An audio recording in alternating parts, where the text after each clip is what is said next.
LCJ Live. We're live.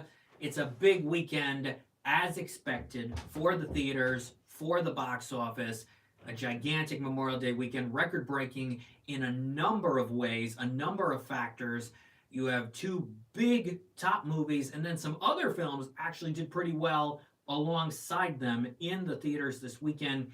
The indoor theaters, the drive-in theaters here on LCJ Live. It's Sunday, May 25th, 2025. Thanks for being here and looking at my pals.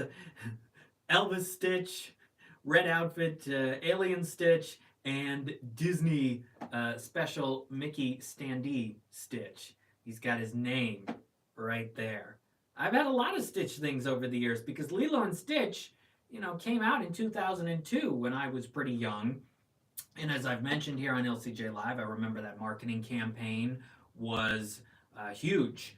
The influence of Stitch alongside these iconic Disney hand-drawn animated characters, and here's this new creature to come in and be a merchandise machine and create an iconic movie in Lilo and Stitch. What I wanted this new one to be was to have that same charm, that same magic of the original. And because it has such a rapid fire pace, it is relentless, it is breathless, and it loses most of that charm. There is a little Elvis music, thankfully, but a lot of it's just not there, unfortunately. But even so, Disney, Marcel the Shell director, Dean Fleischer Camp, the whole team, thrilled with a $145.5 million opening weekend for Lilo and Stitch. That's the 4-day estimate right now at $183 million. That 145.5 is around the 9th biggest open in the post-COVID era for any movie. It's somewhere between 8 and 11. It's in that range because others were very close. Huge win for Disney, as expected. I mean, I thought this was going to do Moana 2 numbers, and it came pretty close to that. If that 4-day is 183 and that extended Thanksgiving open for Moana 2 was about 225, some kids even have Tuesday off of school. It could do really well on Tuesday and get it over $200 million. That is fantastic. It's an hour and 48 minutes long compared to the 2 hours and 51 minutes of the number 2 movie, Mission Impossible: The Final Reckoning, which opened to $63 million for the 3-day, which is a record for the Mission Impossible franchise, a 4-day open of $77 million. That 63 is just above the 61 of Mission Impossible Fallout from 2018, which totaled 220 domestically. That's a franchise high. And that 77 is pretty even with the $78.5 million extended open of Dead Reckoning 2 summers ago. It technically opened on a Tuesday. It was Tuesday previews into Wednesday, and that Tuesday through Sunday was $78.5. This Thursday through Monday, technically, for Mission Impossible, is $77. So everyone who wanted to see this right away on the extended opening weekend did so just like last time. And what happened last time was that Dead Reckoning really got overshadowed by Sound of Freedom and Barbenheimer. Only made $172 million domestically compared to that $220 for the previous film Fallout. So the question will be, how high can this long but enjoyable Final Reckoning do for Paramount, do for the theaters the rest of this summer? I like the film. I like the fact that it is a series finale vibe, like a TV show. You know me. I love TV series finales. I love the emotional complexities, the callbacks, the connections, the layers. Is there too much dialogue? Yes, but it didn't bug me as much as other people have said. Is it a little long? Yes. Is there a section, that underwater scene, though impressive, is that where my mind started to wander a bit? Yes. But that last section is thrilling. Some early stuff is excellent. The fight scenes I thought were good. The emotion is there. Ving Rhames has some good scenes, one in particular. Tom Cruise delivers. You know who else delivers? Angela Bassett. Angela Bassett is not in the movie a lot, but as the President of the United States, she has some key scenes and key emotions, and she is very good in a pivotal supporting role in this. I recommend The Final Reckoning. I think it's the best of the last 5 films. A lot of people are saying otherwise, but you can't expect crazy stunts the entire time. You can't expect wall-to-wall that and still have a good story and a sophisticated, well-crafted, meaningful finale, which I sort of thought the third act of Fallout was, but this really does that. And so I enjoyed it. I enjoyed the final reckoning. I enjoy what it stands for and what it does. The per theater average is pretty interesting. Lilo and Stitch double Mission Impossible in terms of the per theater averages, $33,000 to $16,300. We'll see how high Lilo and Stitch can go, how repeat viewing will be. Disney's got Elio coming out June 20. Also, How to Train Your Dragon from Universal is June 13. So for families, some will go to Karate Kid this weekend, but hardly any kids are going to go to Ballerina. So it's got a few weeks, Lilo and Stitch, before How to Train Your Dragon comes into play, then Elio. And then what's really interesting about the rest of this summer is you've got those two back to back in June. Then you've got F1, which some kids will go to, but not all kids. Jurassic World, same thing. Superman, same thing. Then you have Smurfs, and then 2 weeks later, Bad Guys 2. So you've got two other animated films, but not till mid to late July and the beginning of August. So that Dragon Elio, combo, and then a little bit of a gap of pure family films because of these big action films. F1, Jurassic World, Superman. It's an interesting strategy layout for the summer. And so you could see Dragon do multiple viewings business. You could see Elio have the kind of legs that Elemental had 2 summers ago for Pixar, where it only opened to 30 but totaled 150. Elio, kids may catch up on it 2, 3, 4 weeks after it opens. And so Elio could have decent legs over the early July portion of the summer movie season. That will be very interesting. But congratulations to Disney and Paramount. I think they both should be happy today. Maybe Paramount expected a little more out of Mission Impossible, considering it is the final one, but they'll take it, and we'll see how the next several weeks go. Final Destination Bloodlines number 3 with 19.7 million. A bit of a drop from the 51 last weekend, but as to be expected. It's at 89.8. It'll certainly pass $100 million for Warner Brothers. Number 4 this weekend is Thunderbolts, 9.2 million. Drive-ins helped it after Lilo and Stitch. It's at 171.4 for Disney and Marvel. I don't think this can get to 200 million. It would take a lot at this point. It would take it being the drive-in movie still for Lilo and Stitch and Elio and Fantastic Four later this summer. I mean, are they really going to go all out on doing that? We'll have to see. Number 5 is Sinners. It added 8.8 million. It's at 256.6 for Warner Brothers. It's going to need a little more to get to that top 10 non-DC biggest Warner Brothers movies ever. It's going to need another 30 million, I think. But maybe it'll get there. I mean, maybe it will. It will probably fall a little short, but really, 250 million plus, on its way to probably 275 total. That is really good for Sinners and Warner Brothers. Number 6 this weekend. I think Angel Studios will take this. 5.3 million for The Last Rodeo, 6.3 million for the 4-day estimate. This is a movie I saw a while back, and it's okay. It's a little corny in spots. It's a little over dramatic. It's a little in your face. Some of the emotional aspects work. It's a little goofy in the second half, the sports angle of it, not quite as sophisticated as I wanted it to be. But the Angel Studios crowd came out for The Last Rodeo. This could get to 12 or 15 million total. Number 7. Film I saw on Thursday, Friendship. I actually saw 3 movies on Thursday. I'll talk about that in a minute. Friendship expanded to almost 1,100 theaters, about 10:55 it looks like. 4.6 million. It was a good crowd at my showing of Friendship the other day. I knew this was going to do well in a wide release expansion, and it's not even that wide yet. It's only in 1,055. 4.6 million for the 3-day, 5.7 million for the 4-day estimate. Right now it's at 7.3. It'll get to 8.3 million by tomorrow. $4,400 per theater average, not bad. And that's the same exact per theater average as a film that opened in 61 theaters this weekend called Jane Austen Wrecked My Life. 4,400, 269,000 total. It's in 61 theaters. It'll go wide next weekend. That's from Sony Classics. But Friendship, A24 is happy with this. Maybe this will get to $15 million as well. Number 8 this weekend, a Minecraft movie added 2.2 million. It's at 420.8. 4th biggest Warner Brothers film ever, behind Barbie, Dark Knight Rises. Number 9, The Accountant 2 added 2 million. It's at 62.9. It's had steady progression. Not bad drops week to week these last few weeks. Still won't get to that 86 million of the first one, but it's at 63. That's not terrible.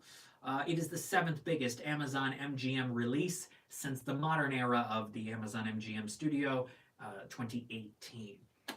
And rounding out your top 10 this weekend, really the only film this weekend that I would say did not do well at all, which is the second weekend of Hurry Up Tomorrow. The weekend's film only did 740,000 in its second weekend, 4.8 million total for Lionsgate. That is a flop.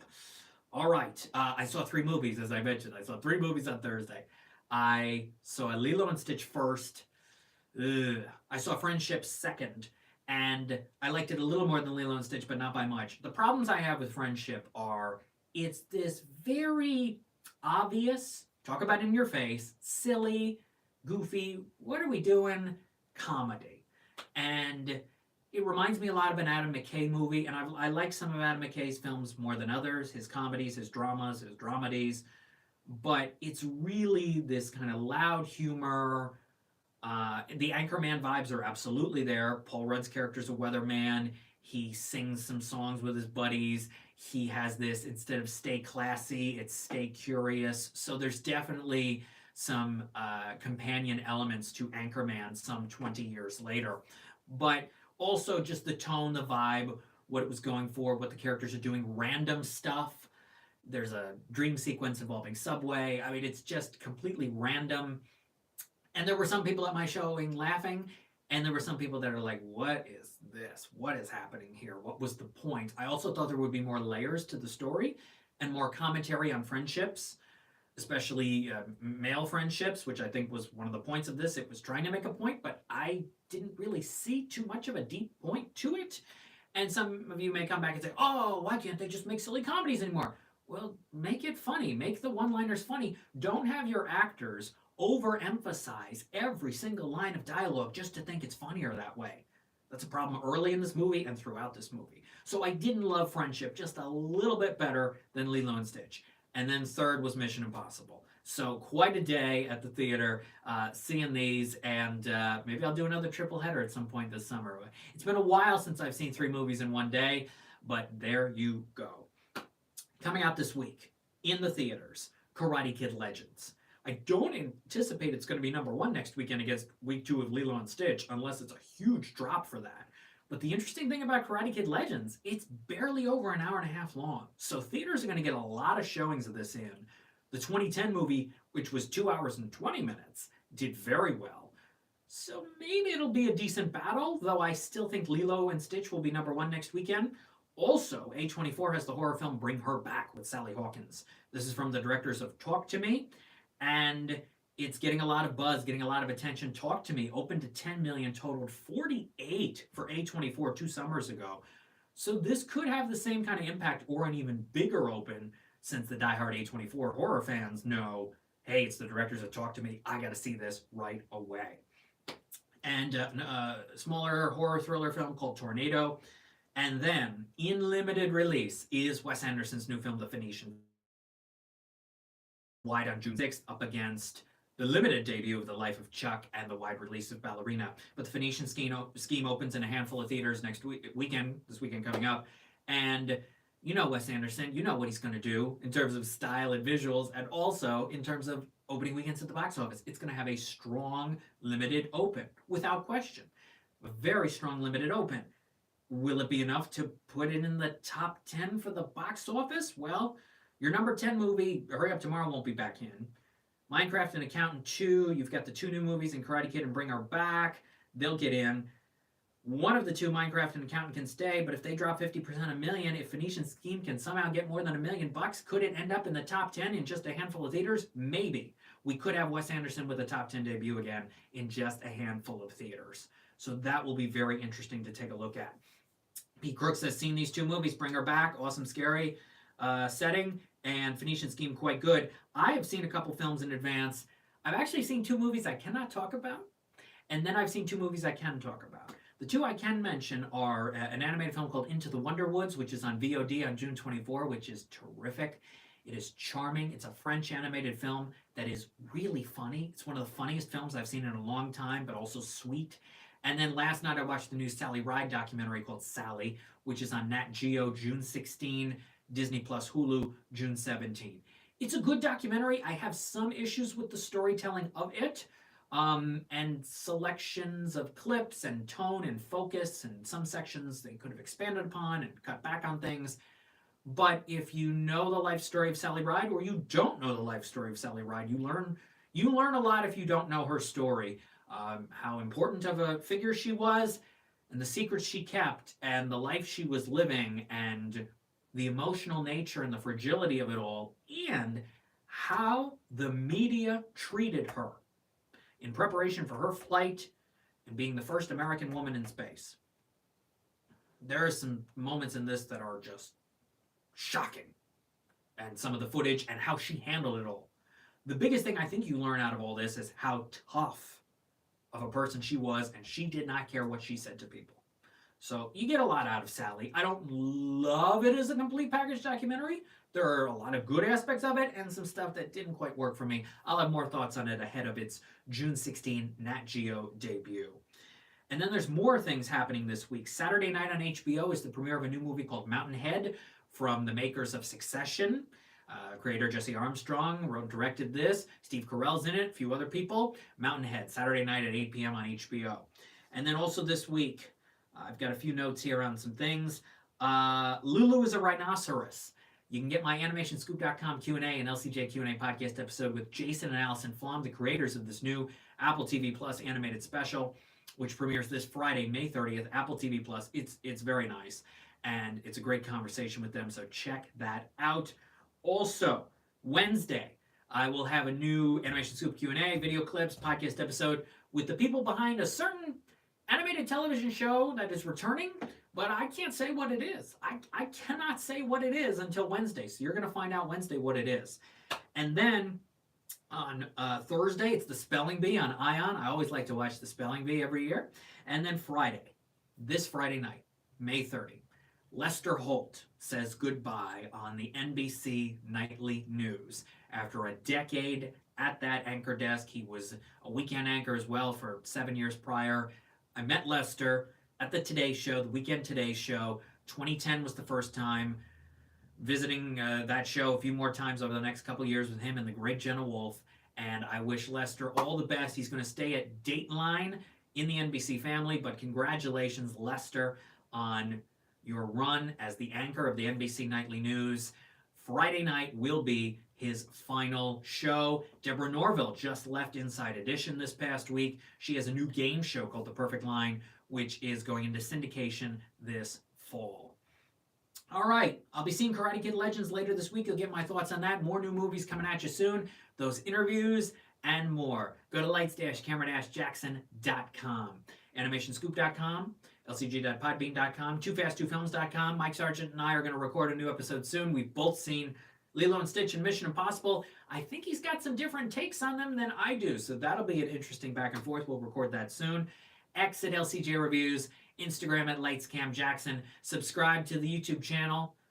We go live every Sunday at noon Eastern with LCJ Live. When we're back here next Sunday, we'll see how Karate Kid does, and we will preview Ballerina and the Life of Chuck, opening for the beginning of June. Have a good Memorial Day tomorrow. Enjoy the rest of this weekend. It's cold up here in the Northeast. That's why I'm still in long sleeves on this Memorial Day weekend. Have a good weekend. Stay well, stay safe, and support your movie theaters. Enjoy the movies if you're going to see some or watching some at home. Take care, everybody. Thanks for watching LCJ Live. Bye-bye.